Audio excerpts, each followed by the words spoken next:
If your outside water spigot is dripping like this, it's very important to get it fixed, because if you ignore this, it can actually start causing moisture problems inside your wall, your basement, or crawl space, along with having to pay a lot of extra money for water that's just wasted.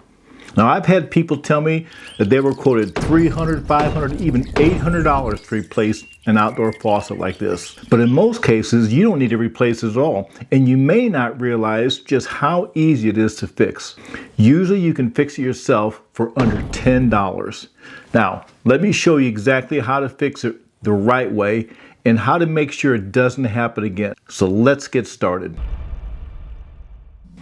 Now, whether you call this a water spigot, an outdoor water faucet, a hose bib, or a silcock, even though they come in many different sizes and shapes, they all basically work the same way.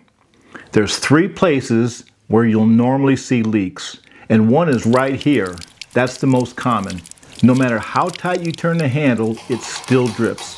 This is the one that causes the most damage because it keeps adding more water to the ground and your foundation. Now, if you're just passing by and happen to see your water spigot dripping like this, and you don't have time to fix it immediately, then you can temporarily stop the leak just by putting a cap on it like this. It screws on the end of the spigot and no more leaks until you take it off. You can really use any type of cap that fits to put a temporary stop to water until you fix it. Even your hose, if your end has a sprayer on it and it doesn't leak. Just don't ever do this if the temperatures are going to be below freezing or could freeze and rupture a pipe. And one of the main culprits or reasons for this type of leak is from over tightening them when turning them off. And later we'll see how this happens. First, let's take a closer look at one so we can see how it works. This is one that you typically see in older houses or in areas that don't have temperatures that get below freezing, at least not very often. Now, I cut this one in half so you can see how they work and what causes this to leak. So the water comes from the house through this pipe. It goes up here and is held in this chamber by this washer on the end of the post. It's called a stem. Now, when the handle's closed or tightened, the water stays inside that chamber and won't come out. When the handle is unscrewed or loosened, it releases the water to flow out of the end of the faucet. So if water is dripping out of the faucet when it's closed, then the problem is right here, this small washer at the end. And over time, it cracks, hardens, wears out, or it gets ruined from over tightening. So how do we fix this? First thing, let's shut off the water to your house. If you have a main shutoff valve inside your house, then turn it until it stops. Now, mine turns clockwise until the handle is horizontal, and that stops the water completely. If you don't have one inside, then look for your water meter outside and you can turn off your water there. There is a special tool for that, but you can just use an adjustable wrench if you can reach it. Now, for tools, all you're going to need is channel locks or a pipe wrench, an adjustable or crescent wrench, a screwdriver, some penetrating oil, plus the washer or repair kit. Now, to get that washer, first you need to unscrew this nut right here. If it's stuck, don't force it. Spray a little penetrating oil like this Gibbs or Kroil on the threads and give it 5 or 10 minutes. That alone can save you from breaking something. Now, here's an important step. When you loosen this nut, make sure you hold the body of the spigot. I prefer using a pipe wrench like this. If you don't, you can twist a pipe inside the wall, and that turns a simple fix into a major repair real fast. And once you get the screw out, then remove the washer. Some people say just flip it upside down and go ahead and reinstall it. But let's just put a new one in there because we don't want to do this again.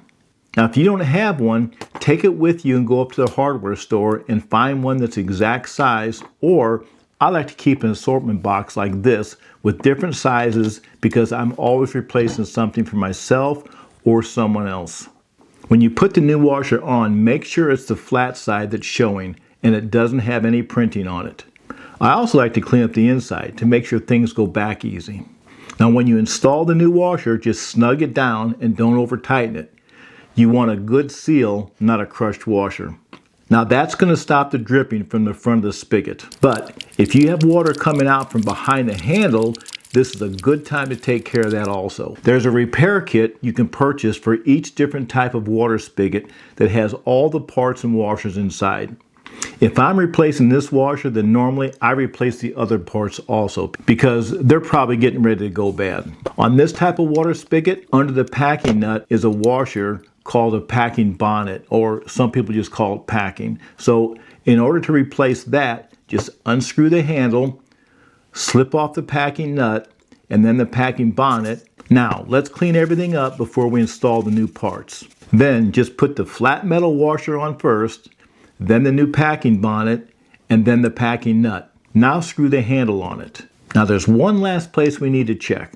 Wherever a washer seats against metal, there should be no burrs or dents. And often when a washer is completely destroyed and a faucet will not stop dripping, people often tighten it so hard that it distorts or dents up the metal portion that the washer sits on. So get a light and look inside and see if the metal's in good condition, the place where the rubber washer is going to press on. If not, then there's a tool called a faucet resetter. It comes with different size cutting blades that'll match up to the size of the washer you have. All you have to do is screw on the correct size cutter, then push it inside the spigot, and this black cone, just screw it down until it's snug. You don't have to screw it down very hard. Then just lightly turn the handle clockwise, and you'll actually hear it cutting the metal and smoothing it down where the washer will sit. Since this is brass, it doesn't take much pressure to resurface it. Now, go ahead and remove it and look inside and make sure it looks smooth. Just look at the metal it took off. Now you can do the same thing with the end of the spigot where your hose attaches to. If it's damaged or it has burrs, then just take a file underneath, hold it flat, and just run it back and forth a few times to smooth it. Then take your finger and feel it to make sure that there's no more burrs. This will make your washers last a whole lot longer in the hose. I like to blow off the metal before I put the stem back on so you don't get it stuck underneath the new washer. Now screw the stem back on until it stops. Then just back it off a little bit because you don't want to squeeze it too hard when you put the packing nut back on.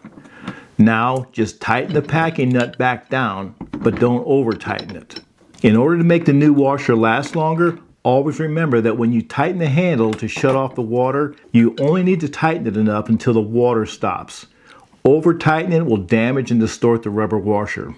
Now if you live in a colder climate, you probably have a frost-proof spigot or a faucet. Don't panic if it drips for a few seconds. That's normal for this type of a faucet or a spigot. It's just draining out. But after that, it should stop completely. Okay, the last place you might have water come out is right here. It's called an anti-siphon valve. This is real easy to replace. So with the same kit that you matched up with your water spigot, there will also be a replacement inside of it. All you have to do is pull up on this cap. Sometimes it's a little hard until it pops off. Then unscrew this valve inside. It's plastic, so don't squeeze it too hard. This type I have is all one piece. Yours might be in two pieces, but they all go in the same way. Now, just take the new valve, screw it back in, and pop the top back on. My kit came with a new cap also. So there you go, fixed. No more drips. And by the way, if you haven't subscribed yet to my channel, please hit that subscribe button and the notification bell. It really helps the channel, and I've got a lot more simple fixes just like this coming up. If you're working on other repairs around your home, I'm going to put a link right up here in the corner to some of the other videos I have. There's a good chance I've got exactly what you need for your next project. If this video helped you, don't forget to give it a thumbs up and share it with someone who might need it. A lot of people are paying for repairs they could easily fix themselves. And as always, check your local hardware store first for supplies or tools. Support your local economy when you can. If you can't find them or you just want them sent right to your house, I'll put a link in the bottom description of all the tools and parts I use in this video. Well, thanks for watching, take care, and God bless.